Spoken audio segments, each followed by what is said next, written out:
A large helmet company recently approached me knowing that I have a relationship with Ruroc. They wanted me to infiltrate their factory and steal their secrets. As a professional YouTuber, I'll do pretty much anything for money. This is what I uncovered. I arrived at the Ruroc factory completely undercover. A small yet discreet button camera on my shirt captures all of this footage. Immediately as we entered the building, I was greeted by former Backstreet Boys and 90s heartthrob Nick Carter. I don't know how Ruroc were able to afford Nick's salary, but they've got him on payroll. He's now the Ruroc team's fitness coach and barber. As you can see, he's kept quite busy maintaining physical physiques and fresh fades across the company.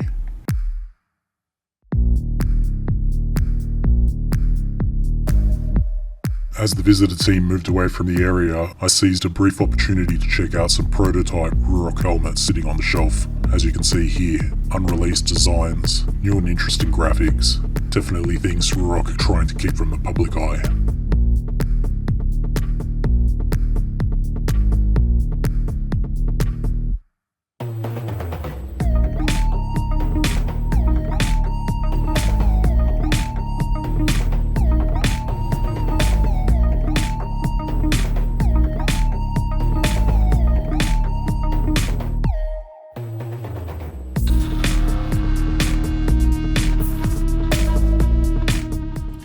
At this point I tried to enter a restricted area but was quickly intercepted by my handler Kyle. As you can see, another fresh cut and perfectly lined up beard.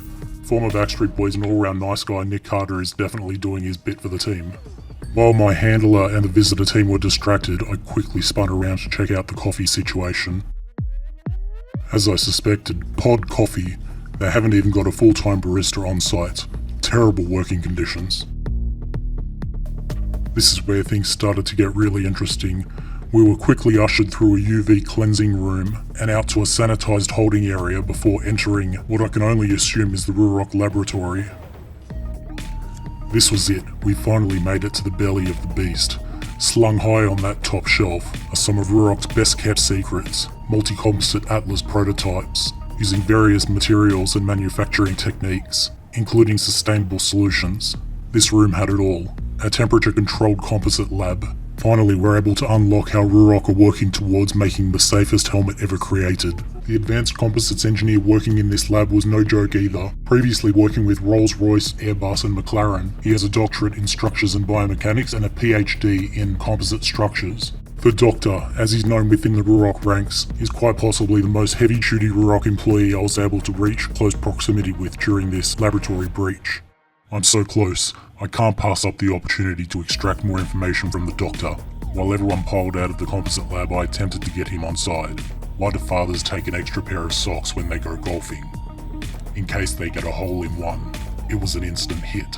The Doctor was finally on side and started singing like a bird, spilling all of Ruroc's secrets. He threw around big words like lamination process, curing cycles, resin systems. He then said that these are controls that Ruroc have dialed in to make the Atlas carbon shell perform at its peak for safety and structural integrity.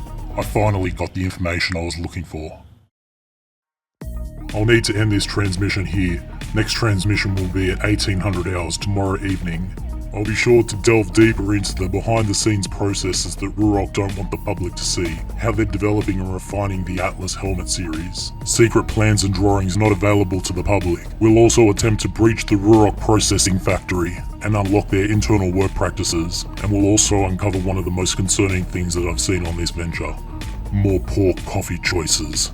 Ooh.